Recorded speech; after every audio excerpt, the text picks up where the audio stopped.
First at 9 this Saturday, the 27th of July 2024. Ready for battle.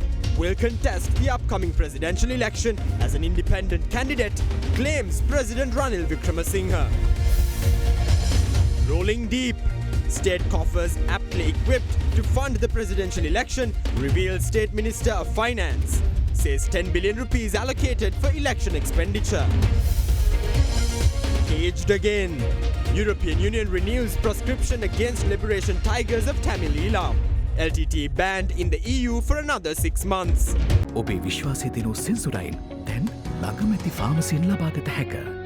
This is Ada Derana First at 9. Live from Studio 24 in Colombo. Good evening and welcome to Ada Derana First at 9. I'm Aditya Durasinghe joining you live with the latest in Sri Lanka and around the world. Now taking you straight to your top story this evening, with the presidential polls just around the corner, State Minister of Finance Ranjith Siambalapitiya assures that the state coffers are aptly equipped to fund the highly anticipated election, with approximately 10 billion rupees earmarked for the purpose. Meanwhile, the Election Commission claims that voters who are fearful of casting their votes at their designated polling stations will be facilitated to vote at an alternative polling station subject to a few protocols. In other election-related updates, the police has also set up a new police unit for election affairs headed by a senior Deputy Inspector General of Police at the police headquarters. The Election Commission issued an extraordinary Gazette notification today informing that electors who are reasonably fearful of casting their ballots at the designated polling station during the upcoming presidential election will be facilitated to cast their ballots at an alternative polling station. The Gazette notification further stated that the relevant applications to cast vote at an alternative polling station should be forwarded to the Election Commission on or before the 1st of August this year. The applications can be obtained from officers of all district returning officers or district election officers. The Election Commission noted that all applications must be certified by the relevant Gram Niladhari where the applicant resides, while applications without the certification of the Gram Niladhari will be rejected. The applicants must present relevant information based on the valid consolidated electoral register for polling 2024. Meanwhile, in view of the forthcoming presidential election, a new police unit for election-related affairs has been established at the police headquarters. Accordingly, in addition to the Senior Deputy Inspector of Police Asanga Karavita, Deputy Inspector General of Police P. Liyanage and Senior Superintendent of Police KDG LA Dharmasena were assigned to oversee duties related to the presidential election. Additionally, State Minister of Finance Ranjith Siambalapitiya assured that the state coffers are aptly equipped to fund the presidential poll and that such funds can be released by the Treasury when required. We have already allocated 10 billion rupees for elections through Budget 2024. The Election Commission claims that they will need approximately 8 billion rupees to fund all election-related expenses. We already have sufficient proceeds to fund the election. The Treasury will release funds as requested by the Chairman of the Election Commission without any delay. Crunchy goodness for hunger on the go. He confirmed that he will contest the upcoming presidential election as an independent candidate, while reiterating that the dire constraints that challenged all Sri Lankans at the height of the crisis led him to take over the governance of the country. Addressing a gathering in Galle today, the head of state highlighted that the country cannot be developed outside the IMF framework and added that the country can be developed within a span of 10 years. The fourth rally of the Together We Win public rally series was held today at the Galle Municipal Council under the patronage of President Ranil Wickremesinghe. The rally saw the attendance of several ministers supporting both the United National Party and the Sri Lanka Podujana Peramuna. නිර්පාක්ෂික ජනාධිපති දූරාපේක්ෂක රටක් රැකදුන් රනිල් වික්‍රමසිංහ සමග රට රැකගෙන ජනතා ජයග්‍රහණයට පෙළ ගැසෙමු. මෙච්චර හොඳට මේ අවුරුදු දෙක අපි සත කරලා තියෙනවා නම් We have taken this country out from crisis. Now the question we need to answer is if we are going to move forward or if we are going to move back. We need to save this country first before doing politics. I urge everyone to join President Ranil Wickremesinghe. Wickremesinghe මැතිතුමත් එක්ක හිට ගන්නයි කියලා ඉල්ලා සිටිමින් මම නිහඬ වෙනවා. පසුගිය කාලේ විවිධ පාර්ශව අභියෝග කරා During the past, certain people claimed that Ranil Wickremesinghe won't contest this election and went on to say that he would avoid the election. This rally was organised after the date for the presidential election was published by the Election Commission. Ranil Wickremesinghe was the first candidate to make the election deposit. Sajith Premadasa is a person who refused to assume the presidency and the premiership when those positions were offered to him. There is no winning candidate in the SJB camp. They have no candidate who can shoulder the country's responsibility. The JVP, which claimed the lives of so many, have whitewashed themselves and are vying for power today under the banner of the Compass. We have no doubt regarding the results of the election on the 21st of September. I predict that Ranil Wickremesinghe will definitely win the upcoming presidential election. Ranil Wickremesinghe මැතිතුමා කියන සහතිකය අපි තමුන්නාසනට ගාලු පුරවරේ දෙනවා. President Wickremesinghe graced the Galle public rally while it was underway.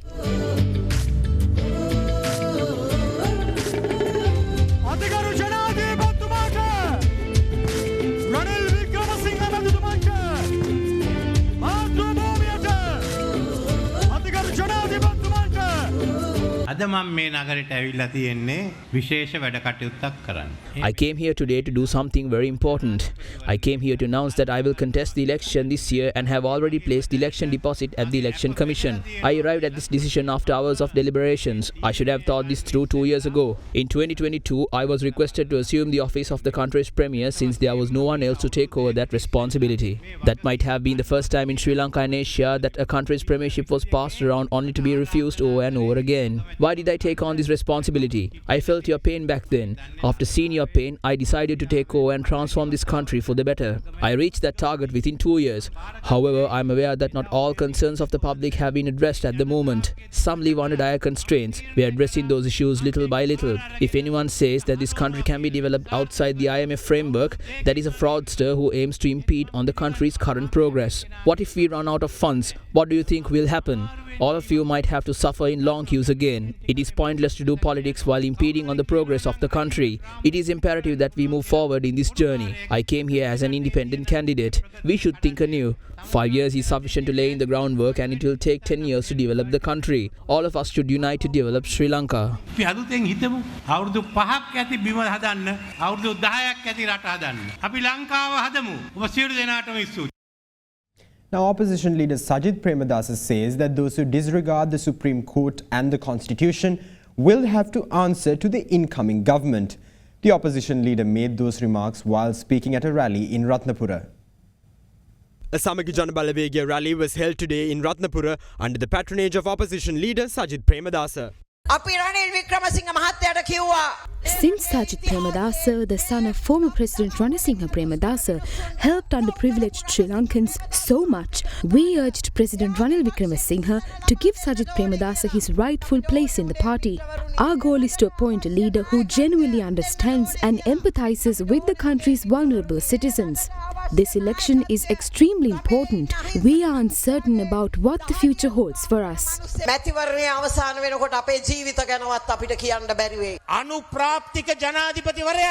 The incumbent president baited his colleague from Royal College, Prime Minister Dinesh Gunawardena, who hid behind parliamentary privileges and claimed that they do not accept the Supreme Court's decision. He has claimed outright that they will not accept the decision. I challenge Prime Minister Dinesh Gunawardena and the incumbent president to make such statements outside of parliament. If they do, they will be held in contempt of court. No one will be the president or prime minister for life. Please know that those who disregard the Supreme Court and the Constitution will have to face the consequences of their actions when a government of the people comes into power. I also want to ask why those who normally speak up when the Constitution and the Supreme Court are disparaged silent. Do you have a deal with Ranil? My only commitment is to the people. Support us by casting your valuable vote to strengthen our cause.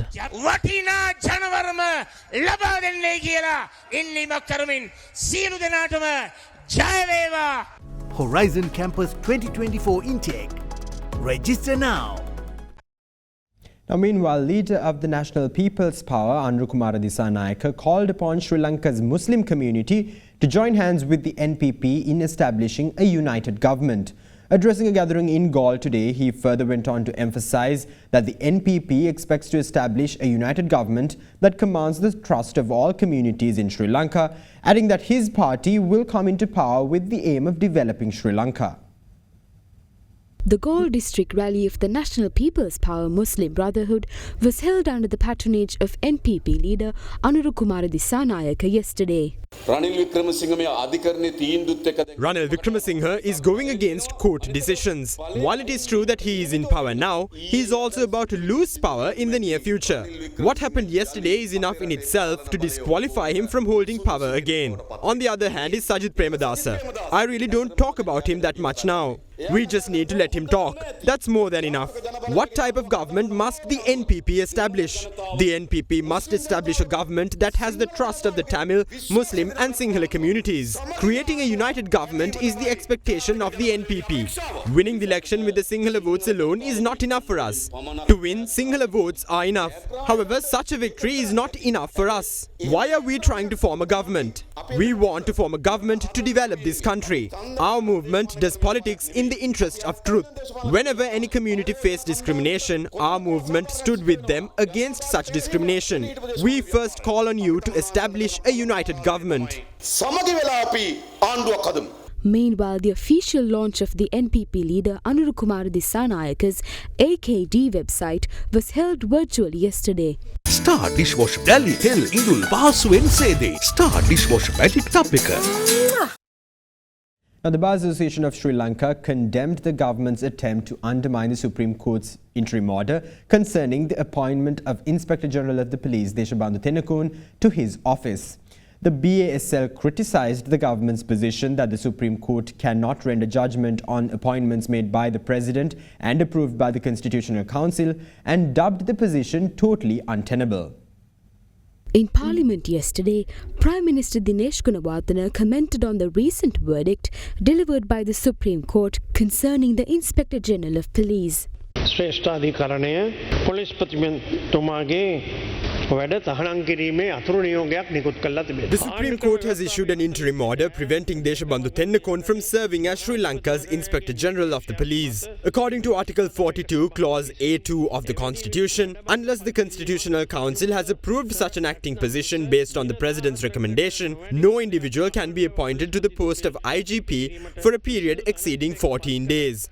Pursuant to the existing Constitution, the President does not have the authority to appoint a person to the position of acting IGP. Therefore, the Supreme Court cannot expect the President to appoint an officer to the acting IGP position. According to the Police Ordinance, administrative powers of the police are vested in the IGP. There are no legal provisions preventing the IGP from performing his duties. Consequently, the President cannot appoint an acting IGP and simultaneously prevent the current IGP from performing his duties. The former IGP remains the IGP of the police and the position has not been vacated. The Constitutional Council operates as a legislative body in accordance with the Constitution. Thus, the decisions of the Council are considered to be constitutional decisions. The Constitutional Council is accountable only to Parliament, which is the supreme authority. A court cannot question the decisions of the Constitutional Council. Therefore, the Supreme Court does not have the authority to investigate or issue orders regarding the Council. As such, the interim order is not valid according to law. Responding to the statement of the Prime Minister, the Bar Association of Sri Lanka noted that the decisions of the Constitutional Council are clearly amenable to the fundamental rights jurisdiction of the Supreme Court as per Article 41J of the Constitution. In a statement, the BASL added that it is equally clear that following the 19th Amendment to the Constitution, the exercise of powers by the President, except his power to declare war and peace, are subject to the fundamental rights jurisdiction of the Supreme Court as per Article 35 of the Constitution.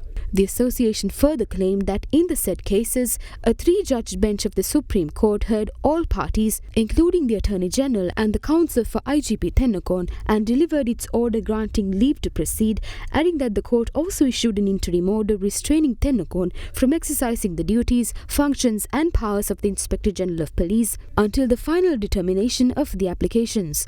The BASL added that the said cases had been fixed for hearing on the 11th of November 2024 with the consent of all parties including the Attorney General and all counsel. Reaffirming the judiciary's independence, the BASL stressed that the Supreme Court's decisions cannot be overruled by any other body including the Prime Minister or the Speaker of the House. The association warned that any failure by the government to respect court decisions would erode public confidence in the justice and jeopardize democracy.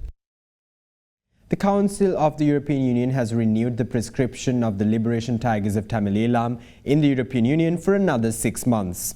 This development came a month after the UK Proscribed Organisations Appeal Commission rejected the appeal made by the transnational government of Tamil Eelam to lift the prescription on the LTTE as a terrorist organisation in Britain.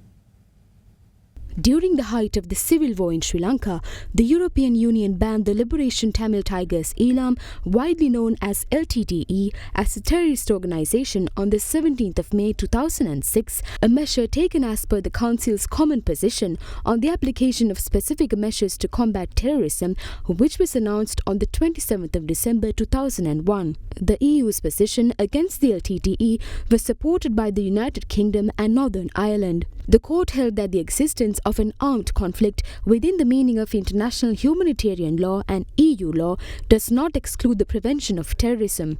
Since then, from time to time, appeals were submitted to lift the proscription. However, all of them were rejected by the European Union's General Court. Against this backdrop, the Council of the European Union yesterday renewed the list of persons, groups and entities set out in Common Position 2001 of 931 in their Common Foreign and Security Policy with the view of combating terrorism, and LTTE continues to be banned in the EU for a further period of 6 months. In a statement, the Sri Lankan Ministry of Foreign Affairs noted that the proscribed persons, groups and entities are subject to the freezing of their funds and other financial assets or economic resources in EU member states, along with the prohibition of EU entities to make funds and economic resources available to the proscribed organisations. This development came a month after the UK Proscribed Organisations Appeals Commission rejected the appeal made by the transitional government of Tamil Eelam to lift the proscription on the LTTE as a terrorist organisation in Britain. And now let's take a look at some local news in brief. The body of an individual who was stabbed to death with a sharp weapon was discovered inside a three-wheeler parked at Ward Place, Colombo on the 23rd of July. Following thorough investigations, police arrested 2 suspects in connection with the fatal stabbing. The 2 suspects were arrested while travelling in a three-wheeler during a search operation in Grand Pass conducted by a team of officers attached to the Colombo Crimes Division. The suspects were also reported to have had over 30 grams of crystal methamphetamine in their possession during the time of their arrest. Police revealed that they suspect the arrestees to have stabbed the deceased while they were attempting to rob the victim's mobile phone. The suspects in question had confessed to the crime and disclosed that they had sold the mobile phone for 4,000 rupees and had purchased a stash of crystal methamphetamine from the proceeds. Police further revealed that the suspects are suffering from an addiction to crystal methamphetamine and that they had engaged in multiple robberies in order to purchase crystal methamphetamine. The police also claimed that another individual alleged to be involved in the incident is yet to be arrested. In other local news, a motorcyclist met with a fatal accident in Payagala North while attempting to overtake a bus. The victim was on his way to visit his hospitalized wife and children. The unfortunate incident was recorded on camera.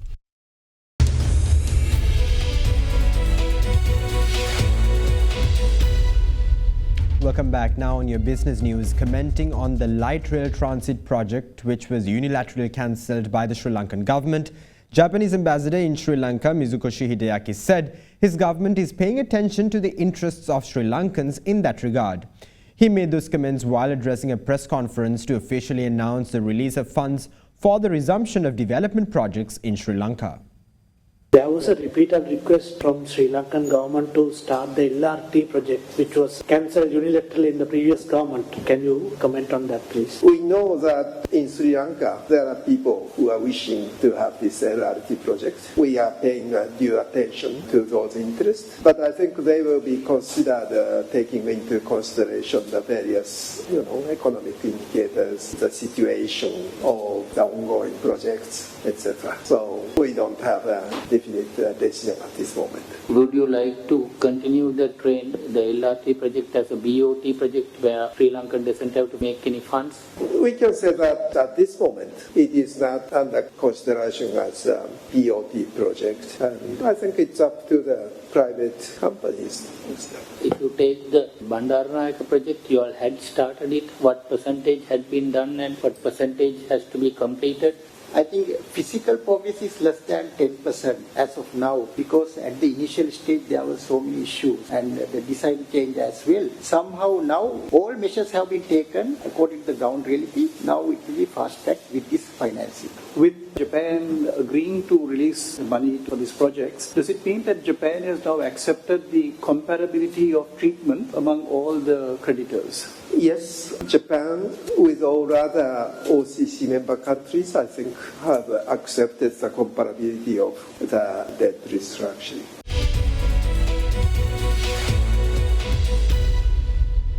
And now some corporate news in brief.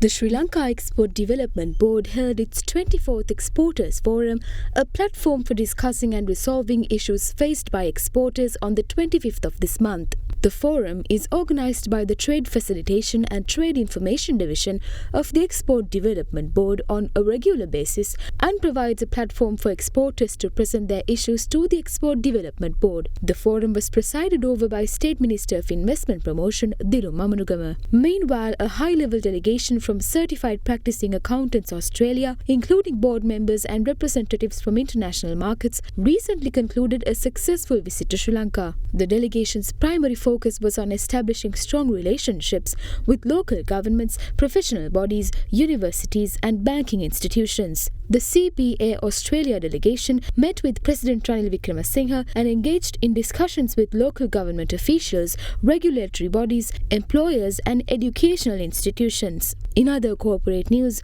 Authentic Brands Group, a global brand development, marketing and entertainment platform and owner of the Reebok sportswear brand, today announced a long-term partnership with Focus Brands, the brand licensing division of Heller Apparel Holdings plc. Through the partnership, Focus Brands is set to design, manufacture and distribute Reebok branded outerwear products across the United Kingdom and Europe. Focus Brands will serve as Reebok's partner in the UK and Europe for its outerwear category, which covers a wide range of products for men, women and children.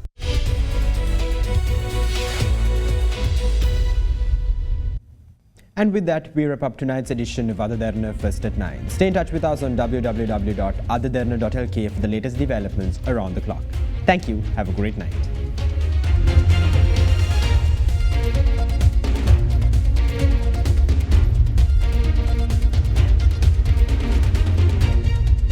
For news and information you can trust 24 hours a day, visit adaderana.lk.